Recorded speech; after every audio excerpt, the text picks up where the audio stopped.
حضرت جعفر بن ابی طالب رضی اللہ عنہ بنی عبد مناف میں سے 5 آدمی رسول اللہ صلی اللہ علیہ وسلم سے ایسی غیر معمولی مشابہت رکھتے تھے کہ کمزور نگاہوں والوں کو ان کے اور رسول اللہ صلی اللہ علیہ وسلم کے درمیان اکثر التباس ہو جایا کرتا تھا۔ یقیناً آپ ان 5 حضرات کا تعارف حاصل کرنا چاہتے ہوں گے جو آپ کے نبی کے ساتھ اتنی مشابہت رکھتے تھے، تو آئیے ہم ان کا تعارف حاصل کریں۔ وہ ہیں حضرت ابو سفیان بن حارث بن عبد المطلب، رسول اللہ صلی اللہ علیہ وسلم کے برادر عمزاد اور رضاعی بھائی۔ حضرت قسم بن عباس بن عبد المطلب، آپ صلی اللہ علیہ وسلم کے چچزاد بھائی۔ حضرت صائب بن عبید بن عبد یزید بن ہاشم، امام شافعی رحمہ اللہ کے دادا۔ حضرت حسن ابن علی، رسول اکرم صلی اللہ علیہ وسلم کے نواسے، اور وہ 5 میں سب سے زیادہ رسول اکرم صلی اللہ علیہ وسلم کے مشابہ تھے۔ آخری ہیں حضرت جعفر ابن ابی طالب رضی اللہ عنہ، امیر المؤمنین حضرت علی ابن ابی طالب کے برادر حقیقی رضوان اللہ تعالی علیہ مجمعین۔ ذیل کی سطروں میں ہم حضرت جعفر ابن ابی طالب رضی اللہ عنہ کی زندگی کے چند جھلکیاں آپ کے سامنے پیش کرنے کی سعادت حاصل کر رہے ہیں۔ ابو طالب قریش اور خاندان بنی ہاشم میں اپنی رفعت شان اور علو منزلت کے علی الرغم ایک کثیر العیال اور تنگ دست شخص تھے، اور اس قحط نے ان کی مفلوق الحالی میں مزید اضافہ کر دیا تھا جس میں قریش کے لوگ مبتلا تھے، جس کی لپیٹ میں آ کر جانور ہلاک اور فصلیں تباہ و برباد ہو رہی تھیں، جس نے لوگوں کو بوسیدہ ہڈیاں تک کھانے پر مجبور کر دیا تھا۔ اس وقت محمد ابن عبداللہ صلی اللہ علیہ وسلم اور ان کے چچا عباس ابن عبد المطلب بنو ہاشم کے خوشحال ترین افراد تھے۔ ایک روز محمد صلی اللہ علیہ وسلم نے عباس سے کہا کہ چچا جان، آپ کے بھائی ابو طالب ایک کثیر العیال آدمی ہے، آپ دیکھ رہے ہیں کہ لوگ کس بری طرح سے قحط کی شدت اور فاقہ کشی کا شکار ہو رہے ہیں، کیوں نہ ہم ان کے پاس چلے اور ان کے بچوں میں سے کچھ کی کفالت اپنے ذمے لے کر ان کے بار کو کچھ ہلکا کرنے کی کوشش کریں۔ عباس نے ان کی اس تجویز سے اتفاق کرتے ہوئے کہا کہ بے شک تم نے ایک کار خیر کی طرف دعوت دی ہے اور حسن سلوک پر اکسایا ہے۔ پھر دونوں نے جا کر ابو طالب سے کہا کہ جب تک لوگوں کے سروں سے مصیبت کے یہ بادل چھٹ نہیں جاتے،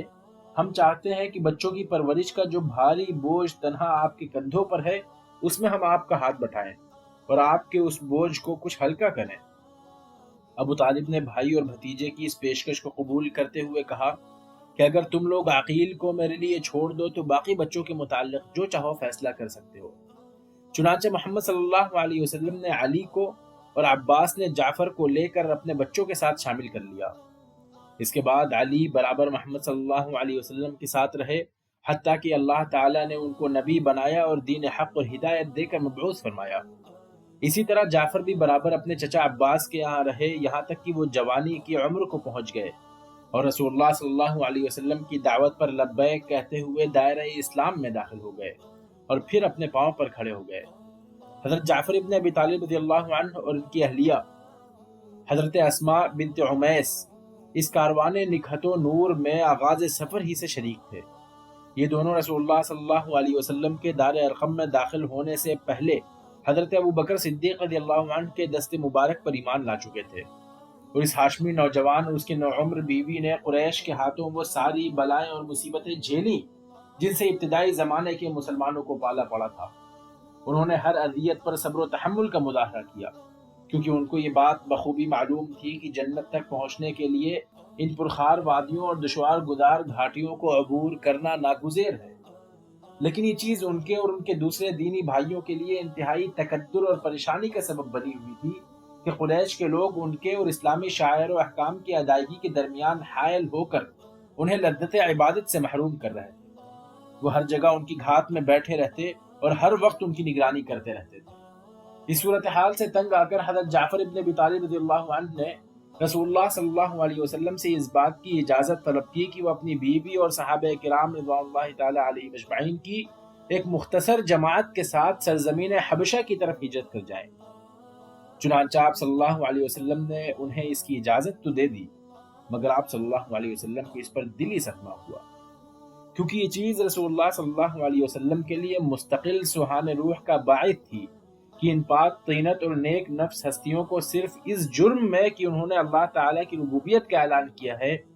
ناحق اور ظالمانہ طور پر مجبور کیا جا رہا ہے کہ وہ اپنا پیارا وطن، جس کی گلیوں اور میدانوں میں انہوں نے اپنے بچپن اور جوانی کے بہترین ایام گزارے ہیں، جس کے گوشے گوشے اور ذرے ذرے پر ان کی محبت کے لافانی نقوش ثبت ہیں، ان کو چھوڑ کر چلے جائیں۔ لیکن اس وقت آپ صلی اللہ علیہ وسلم کے پاس اتنی طاقت نہیں تھی کہ قریش کے ان مظالم کو روک سکتے۔ مہاجرین کا یہ پہلا قافلہ خدا کی راہ میں اپنا وطن چھوڑ کر حضرت جعفر ابن ابی طالب رضی اللہ عنہ کی سربراہی میں سرزمین حبشہ کی طرف روانہ ہوا، اور وہاں پہنچ کر اس کے نیک دل اور انصاف پسند حکمران نجاشی کی پناہ میں قیام پذیر ہو گیا، اور قبول اسلام کے بعد پہلی بار انہوں نے سکون و اطمینان کا سانس لیا اور عبادت الہی کی لذت اور اس کی حلاوت سے لطف اندوز ہوئے۔ وہاں نہ ان کو اس بات کا کھٹکا تھا کہ کوئی ان کی عبادت کا مزہ کرکرا کرے گا، نہ وہ اس اندیشے میں مبتلا تھے کہ کوئی ان کے پرسکون لمحات کو بے چینی اور بے اطمینانی سے بدل دے گا۔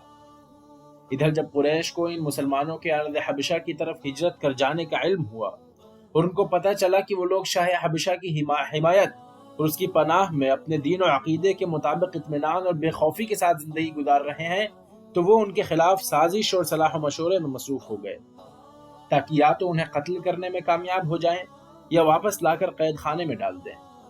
اب وہ پوری سرگزشت ہم حضرت ام سلمہ کے حوالے کرتے ہیں کہ وہ اسے ہو بہو اس طرح بیان کرے جس طرح ان کی آنکھوں نے دیکھا اور ان کے کانوں نے سنا تھا۔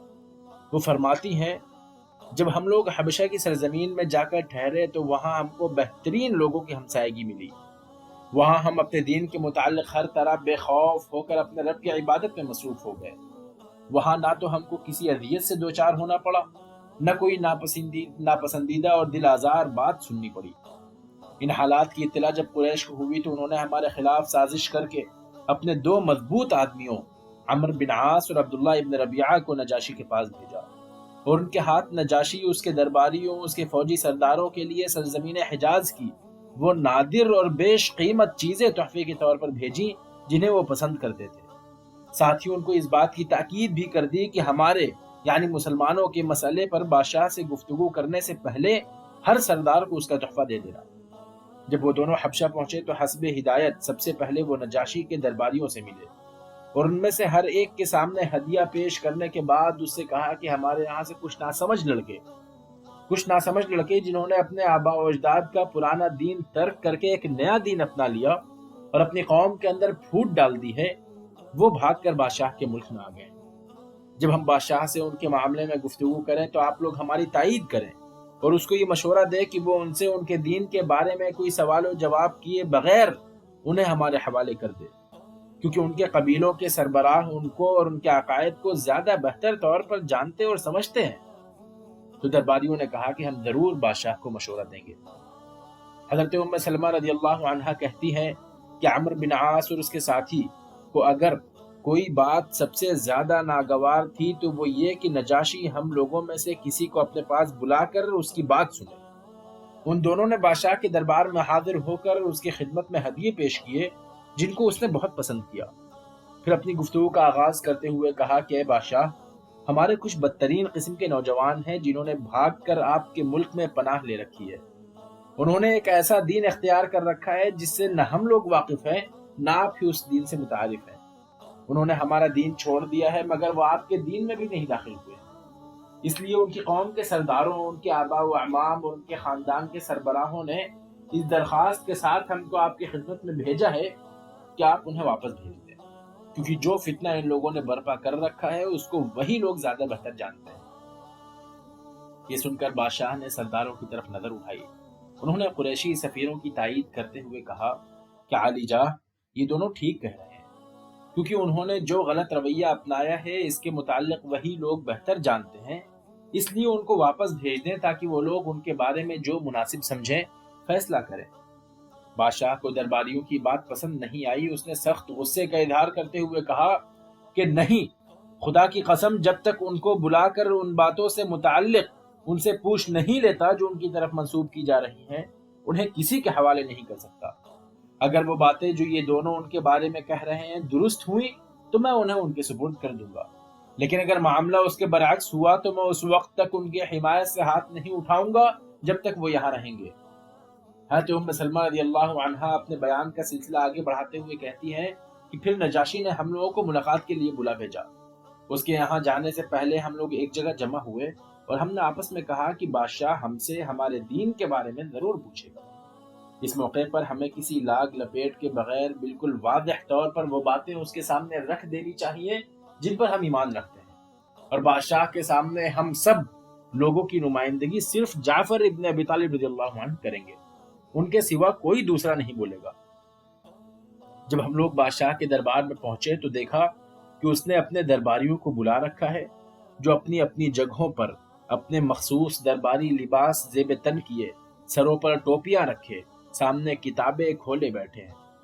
ہم نے دیکھا کہ عمر بن عاص اور عبداللہ ابن ربیعہ بھی اس کے پاس پہلے سے موجود ہیں۔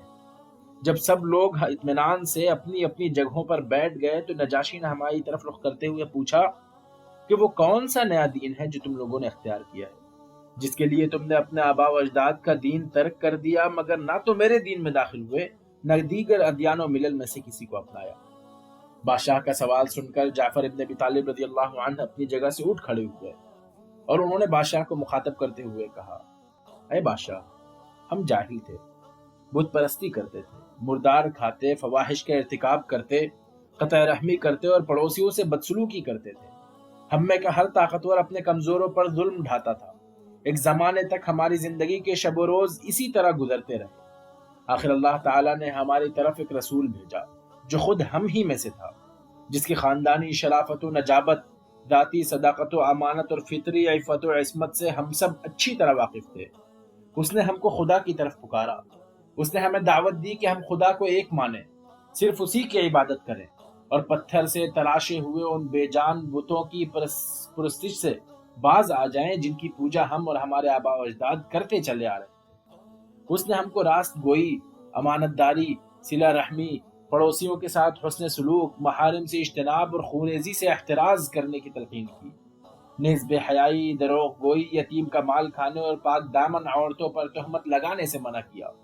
اس نے ہم کو حکم دیا کہ ہم خدا واحد کی عبادت کریں، اس کے ساتھ کسی کو شریک نہ کریں، نماز قائم کریں، زکوٰۃ ادا کریں اور ماہ رمضان کے روزے رکھیں۔ ہم نے اس کی تصدیق کی،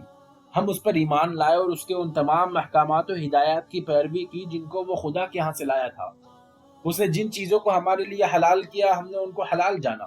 اور جن چیزوں کو ہمارے اوپر حرام قرار دیا ہم نے ان کو حرام مان لیا۔ اے بادشاہ، یہی وہ جرائم ہے جن کی وجہ سے ہماری قوم ہماری مخالف ہو گئی، وہ ہمارے اوپر ٹوٹ پڑی۔ اس نے ہم کو سخت ترین عذاب سے دوچار کیا تاکہ وہ ہم کو ہمارے دین سے پھیر کر دوبارہ بت پرستی میں مبتلا کر دے۔ جب انہوں نے ہمارے اوپر ظلم و ستم کی حد کر دی، ہمارے اوپر عرصہ حیات تنگ کر دیا، ہم کو مغلوب کر لیا اور ہم کو اپنے دین پر عمل کرنے سے روک دیا اور پانی ہمارے سر سے اونچا ہو گیا،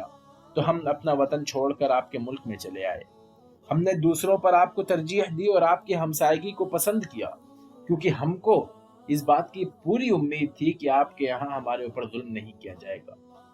حضرت ام سلمہ رضی اللہ عنہا کہتی ہیں کہ اس موقع پر نجاشی نے جعفر ابن ابی طالب کی طرف متوجہ ہوتے ہوئے دریافت کیا کہ تمہارے نبی اللہ کی طرف سے جو پیغام لائے ہیں، کیا اس میں سے کچھ تمہارے پاس ہے؟ انہوں نے جواب دیا، ہاں، اس کو مجھے سناؤ۔ نجاشی نے کہا۔ چنانچہ جعفر نے پڑھنا شروع کیا۔ سورہ مریم کی ابتدائی چند آیات ہیں کہ یہ ذکر ہے اس رحمت کا جو تیرے رب نے اپنے بندے زکریا پر کی تھی، جبکہ اس نے اپنے رب کو چپکے چپکے پکارا۔ اس نے عرض کیا کہ اے پروردگار، میری ہڈیاں تک گھل گئی ہیں اور میرا سر بڑھاپے سے بھڑک اٹھا ہے۔ یہاں تک کہ انہوں نے اس سورے کا ابتدائی حصہ مکمل کر لیا۔ حضرت ام سلمہ رضی اللہ عنہا سلسلہ بیان کو جاری رکھتے ہوئے فرماتی ہیں کہ کلام الہی کو سن کر نجاشی اتنا متاثر ہوا کہ زار و قطار رونے لگا، یہاں تک کہ روتے روتے اس کی داڑھی آنسوؤں سے تر ہو گئی۔ اس کے ساتھ اس کے درباری بھی رو رہے تھے، وہ بھی اتنا روئے کہ ان کی کتابیں اشکوں سے بھیگ گئیں۔ اس کے بعد نجاشی نے ہم سے کہا کہ یہ کلام جو تمہارے نبی پر اترا ہے اور وہ کلام جو عیسیٰ لائے تھے، یہ دونوں ایک ہی نور کی شعاعیں ہیں۔ پھر اس نے عمر بن عاص اور اس کے ساتھی کو مخاطب کر کے کہا کہ تم لوگ واپس چلے جاؤ، خدا کی قسم میں انہیں کبھی تمہارے حوالے نہیں کر سکتا۔ حضرت ام سلمہ رضی اللہ عنہا کہتی ہیں کہ جب ہم لوگ نجاشی کے دربار سے باہر نکلے تو عمر بن عاص نے ہم لوگوں کو دھمکی دیتے ہوئے اپنے ساتھی سے کہا کہ خدا کی قسم، میں کل پھر بادشاہ کے پاس آؤں گا اور اس کو ان لوگوں کے متعلق ایک ایسی بات بتاؤں گا جو اس کے سینے کو ان کے خلاف غیظ و غضب اور اس کے دل کو نفرت و کراہیت سے بھر دے گی۔ میں اس کو اس بات پر آمادہ کر کے چھوڑوں گا کہ وہ مکمل طور پر ان کا استحصال کر دے اور ان کو بیخ و بن سے اکھاڑ پھینکے۔ اس پر عبداللہ ابن ربیعہ نے کہا کہ عمر، خدا کے لیے ایسا نہ کرنا، یہ سب اگرچہ ہمارے مخالف ہیں مگر ہیں تو ہمارے قریبی عزیز ہی۔ مگر عمرو بن عاص نے انکار کرتے ہوئے کہا کہ چھوڑو اس بات کو، میں بادشاہ کو ایسی بات بتاؤں گا جس کی وجہ سے ان کے پاؤں کے نیچے سے زمین کھسک جائے گی۔ خدا کی قسم میں اس سے کہوں گا کہ عیسیٰ ابن مریم کے متعلق ان لوگوں کا خیال ہے کہ وہ خدا کے بیٹے نہیں بلکہ اس کے بندے ہیں۔ اور اگلے روز عمرو بن عاص نے نجاشی کے دربار میں حاضر ہو کر کہا کہ علی جاں، یہ لوگ جن کو آپ نے اپنے یہاں پناہ دے رکھی ہے اور جن کو آپ نے اپنی حمایت کا سایہ فراہم کیا ہے، یہ لوگ عیسیٰ ابن مریم کے متعلق بہت سخت اور نہایت ناپسندیدہ بات کہتے ہیں۔ آپ انہیں بلوائیے اور اس بات پر باز پرس کیجئے جو وہ عیسیٰ ابن مریم علیہ السلام کے بارے میں کہتے ہیں۔ حضرت ام سلمہ رضی اللہ عنہا کا سلسلہ بیان آگے بڑھتا ہے۔ ہم لوگوں کو اس کا پتہ چلا تو ہمیں اس کی بڑی فکر ہوئی اور ہم لوگ غم سے نڈھال ہو گئے۔ پھر ہم نے اس مسئلے پر غور کرنے کے لیے باہم مشورے کی ایک مجلس منعقد کی کہ اگر بادشاہ نے عیسیٰ ابن مریم علیہ السلام کے بارے میں پوچھا تو ہمیں کیا جواب دینا چاہیے۔ آخرکار یہ بات طے ہوئی کہ ہم ان کے متعلق وہی بات کہیں گے جو اللہ تعالی نے ہمیں بتائی ہے۔ اس معاملے میں ہم رسول اللہ صلی اللہ علیہ وسلم کی لائی ہوئی تعلیم سے سرے منہ انحراف نہیں کریں گے، چاہے اس کے نتیجے میں ہمارا جو بھی حشر ہو۔ ہم نے یہ بات بھی متفقہ طور پر طے کی کہ بادشاہ کے سامنے اس دفعہ بھی جعفر ابن ابی طالب رضی اللہ عنہ ہماری نمائندگی کریں گے۔ پھر جب بادشاہ کے طلب کرنے پر ہم اس کے دربار میں پہنچے تو دیکھا کہ اس کے درباری آج بھی حسب معمول اور حسب مراتب اپنی اپنی جگہوں پر بیٹھے ہوئے ہیں۔ ہم نے عمرو بن عاص اور اس کے ساتھی کو بھی بادشاہ کے پاس موجود پایا۔ جب ہم بادشاہ کے سامنے پہنچ گئے تو اس نے سلسلہ گفتگو کا آغاز کرتے ہوئے کہا کہ تم لوگ عیسیٰ ابن مریم کے بارے میں کیا کہتے ہو؟ ان کے بارے میں ہم وہی بات کہتے ہیں جو ہمارے نبی صلی اللہ علیہ وسلم نے ہم کو بتائی ہے، جعفر نے جواب دیا۔ وہ ان کے بارے میں کیا کہتے ہیں؟ نجاشی نے پوچھا۔ وہ کہتے ہیں، جعفر نے کہا، کہ وہ اللہ کے بندے، اس کے رسول، اس کی روح اور اس کا کلمہ ہے جس کو اس نے کنواری مریم بتول کی طرف القاء کیا تھا۔ جعفر کی بات سن کر نجاشی نے اپنے ہاتھ کو زمین پر مارتے ہوئے کہا کہ خدا کی قسم، عیسیٰ ابن مریم کے بارے میں تمہارے نبی نے جو بات بتائی ہے ان کی حیثیت ایک بال کے برابر بھی اس سے زیادہ نہیں ہے۔ نجاشی کے منہ سے یہ باتیں سن کر اس کے پاس بیٹھے ہوئے درباری غصے سے پیچتاب کھانے اور پھنکارے مارنے لگے۔ ان کی حالت دیکھ کر نجاشی نے پھر کہا کہ چاہے تم لاکھ پھنکارے مارو مگر حقیقت یہی ہے جو میں کہہ رہا ہوں۔ پھر اس نے ہماری طرف ملتفت ہوتے ہوئے کہا کہ جاؤ، تم لوگ بے خوف و خطر و اطمینان کے ساتھ رہو۔ جو شخص بھی تم کو گالی دے گا یا برا بھلا کہے گا اس کو تاوان ادا کرنا پڑے گا، اور جو تم سے کسی قسم کا تعرض کرے گا اسے سزا بھگتنی پڑے گی۔ خدا کی قسم، مجھے تو یہ بھی منظور نہیں ہے کہ تم میں سے کسی کو کوئی تکلیف پہنچائی جائے اور اس کے عوض مجھے سونے کا پہاڑ مل جائے۔ پھر اس نے عمرو بن عاص اور اس کے ساتھی کی طرف اشارہ کرتے ہوئے اپنے آدمیوں کو حکم دیا، ان کے ہدیے انہیں واپس لوٹا دو، مجھے ان کی کوئی ضرورت نہیں۔ حضرت ام سلمہ رضی اللہ عنہا اپنی سرگزشت کا آخری ورق پلٹتی ہیں۔ اس کے بعد عمرو بن عاص اور عبداللہ ابن ربیعہ وہاں سے غائب و خائب و خاسر واپس لوٹ گئے اور ہم لوگ عزت اور آرام کے ساتھ نجاشی کے ہاں رہنے لگے۔ حضرت جعفر ابن ابی طالب رضی اللہ عنہ نے نہایت امن و اطمینان کے ساتھ نجاشی کے ہاں 10 سال گزارنے کے بعد سن 7 ہجری میں مسلمانوں کی ایک جماعت کے ساتھ حبشہ چھوڑ کر یثرب کا رخ کیا۔ ادھر رسول اللہ صلی اللہ علیہ وسلم خیبر کی فتح سے فارغ ہو کر مدینہ واپس پہنچے ہی تھے کہ مہاجرین حبشہ کا یہ قافلہ بھی حضرت جعفر کی قیادت میں وہاں پہنچ گیا۔ آپ صلی اللہ علیہ وسلم ان کو دیکھ کر بہت خوش ہوئے اور اپنے خوشی کا اظہار ان لفظوں میں فرمایا، ما ادری بأیہما انا اشد فرحا ابفتح خیبر ام بقدوم جعفر، کہ مجھے نہیں معلوم کہ دونوں میں سے کس بات کی مجھے زیادہ خوشی ہے، آیا خیبر کی فتح کی یا جعفر کی آمد کی۔ ان کی واپسی پر مسلمانوں، خصوصاً ان میں سے فقراء و مساکین کی خوشی رسول اللہ صلی اللہ علیہ وسلم کی خوشی سے کسی طرح بھی کم نہ تھی، کیونکہ وہ کمزوروں، ضعیفوں اور حاجت مندوں کے ساتھ نہایت مہربانی اور حسن سلوک کا معاملہ کرتے تھے، اور اسی وجہ سے لوگ ان کو ابو المساکین کے لقب سے یاد کرتے تھے۔ ان کے متعلق حضرت ابو ہریرہ رضی اللہ عنہ کا بیان ہے کہ ہم مساکین کے حق میں جعفر ابن ابی طالب رضی اللہ عنہ سب سے اچھے تھے. وہ ہمیں اپنے گھر لے جاتے اور جو کچھ بھی ان کے پاس ہوتا ہم کو کھلاتے. یہاں تک کہ اگر کھانے کی چیز ختم بھی ہو جاتی تو وہ گھی رکھنے کا خالی شدہ مشکیزہ لا کر ہمارے آگے رکھ دیتے، جس کو پھاڑ کر ہم گھی کی وہ معمولی مقدار بھی جو اس کی اندرونی دیوار کے ساتھ لپٹی ہوتی تھی چاٹ لیا کرتے تھے. مدینہ منورہ میں حضرت جعفر ابن ابی طالب رضی اللہ عنہ کا زمانہ قیام بہت مختصر رہا، کیونکہ سن 8 ہجری کے آغاز میں رسول اللہ صلی اللہ علیہ وسلم نے بلاد شام میں رومیوں کے ساتھ معرکہ آرائی کے لیے ایک فوج تیار کی، اور اس فوج کی قیادت حضرت زید ابن حارثہ رضی اللہ عنہ کے سپرد کرتے ہوئے فرمایا کہ اگر زید ابن حارثہ رضی اللہ عنہ قتل یا زخمی ہو جائے تو فوج کی امارت جعفر ابن ابی طالب رضی اللہ عنہ کے ذمہ ہوگی. اگر جعفر بھی شہید یا مجروح ہو جائیں تو عبداللہ ابن رواحہ امیر ہوں گے، لیکن اگر عبداللہ ابن رواحہ بھی جنگ میں کام آ جائیں یا وہ گھائل ہو جائیں تو مسلمان خود اپنے میں سے کسی کو اپنا سپہ سالار بنا لیں.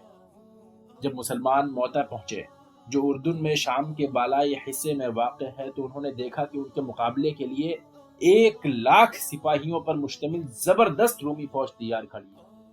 اور اس کی مدد کے لیے نصرانی عربوں نے مزید 1,00,000 کی بھاری جمعیت فراہم کر رکھی ہے. اس 2,00,000 کے عظیم لشکر کا مقابلہ کرنے والی مسلمانوں کی فوج صرف 3,000 مجاہدین پر مشتمل ہے. آخرکار جب دونوں فوجوں میں مٹ بھیڑ ہوئی اور جنگ کی چکی اپنی پوری رفتار سے چلنے لگی تو حضرت زید بن حارثہ تاکہ ان کے بعد دشمن اسے فائدہ نہ اٹھا سکے، اور جھنڈا لے کر یہ رجز پڑھتے ہوئے دشمن کی صفوں میں دور تک گھستے چلے گئے. آہا، کتنی عمدہ ہے جنت، کتنا خوش آئند ہے اس کا قرب، اور کیسا ٹھنڈا ہے اس کا پانی. رومیوں کا عذاب قریب آ گیا ہے. یہ سب کافر اور بعید النسب ہیں. جب ان سے مٹبھیڑ ہو گئی ہے تو لازم ہے کہ میں ان کے اوپر کاری ضرب لگاؤں. وہ دشمن کی صفوں میں ہر طرف چکر لگاتے اور اپنی شمشیر خار شگاف کے جوہر دکھاتے پھر رہے تھے کہ دشمن کی ایک کاری ضرب نے ان کے دائیں ہاتھ کو کاٹ کر الگ کر دیا. انہوں نے جھنڈے کو بائیں ہاتھ میں تھام لیا، مگر دشمن نے تلوار کا دوسرا وار کیا اور ان کا بایاں ہاتھ بھی کٹ کر جدا ہو گیا. اب انہوں نے جھنڈے کو اپنے دونوں بازوؤں کے حلقے میں لے کر سینے سے چمٹا لیا، مگر جلد ہی تیسری ضرب نے ان کے جسم کے 2 ٹکڑے کر دیے. اب جھنڈا حضرت عبداللہ ابن رواحہ رضی اللہ عنہ کے ہاتھ میں تھا. وہ بھی برابر لڑتے رہے یہاں تک کہ اپنے دونوں ساتھیوں سے جا ملے. جب رسول اللہ صلی اللہ علیہ وسلم کو اپنے تینوں سالاروں کے قتل کی خبر پہنچی تو آپ رنج اور صدمے سے نڈھال ہو گئے اور تعزیت کے لیے اپنے ابن عم حضرت جعفر ابن ابی طالب رضی اللہ عنہ کے گھر تشریف لے گئے. آپ صلی اللہ علیہ وسلم نے دیکھا کہ ان کی زوجہ محترمہ حضرت اسماء بنت عمیس ان کے استقبال کی تیاریوں میں مصروف ہیں. وہ روٹی کے لیے آٹا گوندھ کر رکھ چکی تھی اور بچوں کو نہلا دھلا کر تیل وغیرہ لگا کر صاف ستھرے کپڑے پہنا کر تیار کر چکی تھی. حضرت اسماء رضی اللہ عنہا کہتی ہیں کہ جب رسول اللہ صلی اللہ علیہ وسلم میرے یہاں تشریف لائے تو میں نے حزن و ملال کے وہ سائے آپ کے چہرے انور پر پھیلے ہوئے دیکھ لیے تھے جو آپ کے اندرونی کرب کی غمازی کر رہے تھے. آپ صلی اللہ علیہ وسلم کو اس طرح رنجیدہ دیکھ کر میرے دل میں مختلف اندیشے اور وسوسے سر اٹھا رہے تھے، مگر اس وقت میں جعفر کے متعلق آپ سے کوئی سوال اس لیے نہیں کرنا چاہتی کہ مبادہ مجھے آپ کی زبان مبارک سے کوئی ناپسندیدہ بات سننی پڑ جائے. آپ صلی اللہ علیہ وسلم نے سلام کے بعد مجھ سے فرمایا کہ جعفر کے بچوں کو میرے پاس لاؤ. میں نے انہیں آواز دی تو وہ خوشی سے چہکتے ہوئے آپ صلی اللہ علیہ وسلم کی طرف دوڑ پڑے. وہ آپ صلی اللہ علیہ وسلم کے پاس پہنچنے کے لیے ایک دوسرے کو دھکا دے رہے تھے. ان میں سے ہر ایک یہی چاہتا تھا کہ وہ سب سے پہلے آپ صلی اللہ علیہ وسلم کے پاس پہنچ جائے. آپ نے ان کو اپنے بازوؤں میں سمیٹ لیا، ان کے اوپر جھک گئے اور انہیں چومنے لگے. اس وقت آپ صلی اللہ علیہ وسلم کی آنکھوں سے بے تحاشا آنسو جاری تھے. جب میں نے پوچھا کہ اللہ کے رسول، میرے باپ آپ پر قربان ہو، آپ کیوں رو رہے ہیں؟ کیا آپ صلی اللہ علیہ وسلم کے پاس جعفر اور ان کے دونوں ساتھیوں کے متعلق کوئی ناخوشگوار اطلاع آئی ہے؟ تو آپ صلی اللہ علیہ وسلم نے فرمایا کہ ہاں، آج وہ سب شہید ہو گئے. اس وقت جب چھوٹے بچوں نے اپنی ماں کو روتے دیکھا تو ان کے معصوم چہروں سے تبسم کی کرنیں غائب ہو گئیں اور وہ سب اپنی جگہ پر اس طرح بے حس و حرکت اور ساکت و جامد ہو گئے جیسے ان کے سروں پر پرندے بیٹھے ہوں. اور رسول اللہ صلی اللہ علیہ وسلم اپنے آنسو پوچھتے اور یہ کہتے ہوئے واپس گئے، اللہم اخلف جعفرا فی ولدہ، اے اللہ جعفر کے پیچھے اس کے بچوں کی کفالت فرما۔ پھر فرمایا کہ میں نے جعفر کو جنت میں اس حال میں دیکھا ہے کہ ان کے 2 بازو ہیں جو خون سے رنگین ہیں۔ وآخر دعوانا الحمدللہ رب العالمین۔